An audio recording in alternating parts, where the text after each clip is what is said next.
তুমি কি কখনো খেয়াল করেছ আকাশে হাজারো পাখি উড়ছে, কিন্তু ঈগল কেন একা উড়ে? কারণ ঈগল কারোর সাথে মিশে না। ওর একটাই লক্ষ্য, একটাই গন্তব্য, শুধু উপরে উঠতে হবে। তুমি কি ঈগলের মতো একা চলতে পারো, শুধু নিজের লক্ষ্য ছাড়া আর অন্য কিছুই না? আকাশে অনেক পাখি উড়ে, কিন্তু ঈগল কেন আলাদা? ঈগল কখনো দলবদ্ধভাবে উড়ে না।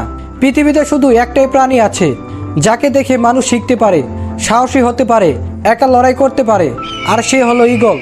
তুমি যদি জীবনে সফল হতে চাও তবে ঈগলের মতো হয়ে ওঠো। তর্কে না জড়িয়ে নিজের শক্তি দিয়ে উপরে ওঠো। তুমি কি ভেবে দেখেছ ঝড় এলে ঈগল কেন খুশি হয়? এটা কি জানো ডক্টর APJ আব্দুল কালাম বলেছিলেন, সব পাখি বৃষ্টিতে আশ্রয় খুঁজে, কিন্তু ঈগল মেঘ ছাড়িয়ে উপরে ওঠে। ঈগল ঝড় দেখে ভয় পায় না, বরং এটা কাজে লাগায় মেঘের আরও উপরে ওঠার জন্য, যেন সে একাই সব। তোমার জীবনে ঝড় মানে ধ্বংস নয়, সেটা তোমার জন্য এক নতুন উচ্চতার সিঁড়ি হতে পারে।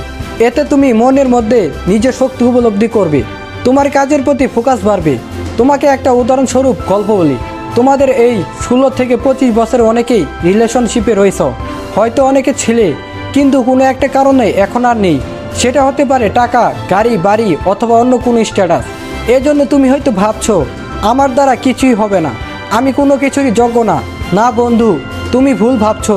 এটাই তোমার সবার থেকে বড় হওয়ার একমাত্র রাস্তা, যেটাকে তুমি হাতিয়ার হিসেবে ব্যবহার করতে পারো। তুমি নিজেকে বলো, আমি পারবো, আমার দ্বারা সব কিছুই সম্ভব। তাই এই কমফোর্ট জোন থেকে বের হও। এটা কি জানো ঈগল তার বাসা নরম ঘাসের পরিবর্তে কাঁটা কেন রাখে? ঈগল তার সন্তানদের বড় হবার পর বাসা কাঁটা দিয়ে ভরে রাখে, যাতে তারা আরাম না পায়। কারণ আরাম তাদের উড়তে শেখায় না, বরং আটকে রাখে। এজন্য কমফোর্ট জোন ঈগল পছন্দ করে না। মনে রেখো, কমফোর্ট জোন তোমাকে কোনো কিছুই শিখতে দেয় না, সেটা তোমাকে ধ্বংস করে।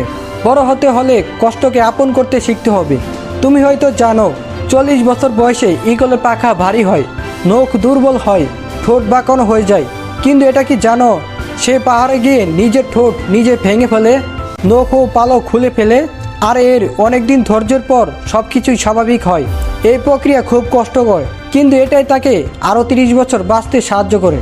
নিজেকে নতুন করে গড়ে তোলার জন্য কখনো কখনো পুরনো নিজেকে ধ্বংস করতে হয়। তুমি যদি সত্যি বদলাতে চাও তবে কষ্টকে আলিঙ্গন করো। ঈগল প্রায় 5 কিলোমিটার দূরের শিকারও দেখতে পায়। লক্ষ্য একবার নির্ধারণ করলে আর কিছুতে বিভ্রান্ত হয় না।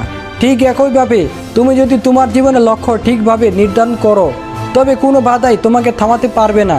শুধু একটাই জিনিস লাগবে, ঈগলের মতো ফোকাস। ঈগল কখনো পুরনো জিনিস, অতীত, ব্যর্থতা এগুলোর দিকে আর ফিরে তাকায় না। তোমার খারাপ অতীত যতই অনেক বেশি হোক না কেন, সেটা ছেড়ে দাও।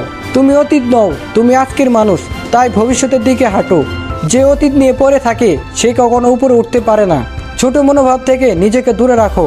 বড় স্বপ্ন দেখতে হলে ছোট চিন্তা ভাবনার মানুষদের থেকে দূরে থাকতে হবে। তুমি যদি উঁচুতে উঠতে চাও তবে তাদের সঙ্গে থেকো না যারা শুধু নিচে নামানোর চেষ্টা করে। ঈগলের মতো হতে চাইলে একা হয়ে উপরে উঠতে শেখো। শুধু এটা মনে রেখো, ঈগল কখনো কাক, কবুতর অথবা ছোট পাখিদের সঙ্গে উড়ে না। তুমি যদি ঈগলের মতো মানসিকতা তৈরি করতে পারো তবে কখনো ঝড়, কোনো সমস্যা, কোনো মানুষই তোমাকে থামাতে পারবে না। আজকে একটা ডিসিশন নাও, নিজেকে বদলে ফেলো, নয়তো সারা জীবন অন্যের মতো হয়ে বাঁচতে হবে। তোমার আজকের সিদ্ধান্তই ভবিষ্যৎ সুন্দর করতে পারে। ভিডিওটি ভালো লাগলে লাইক দাও, কমেন্টে তোমার মূল্যবান মতামত জানাও। আর এরকম জীবন পরিবর্তনের মোটিভেশনাল ভিডিও পেতে চ্যানেলটি সাবস্ক্রাইব করো। দেখা হবে পরের ভিডিওতে। সে পর্যন্ত ভালো থাকুন, সুস্থ থাকুন। আল্লাহ হাফিজ।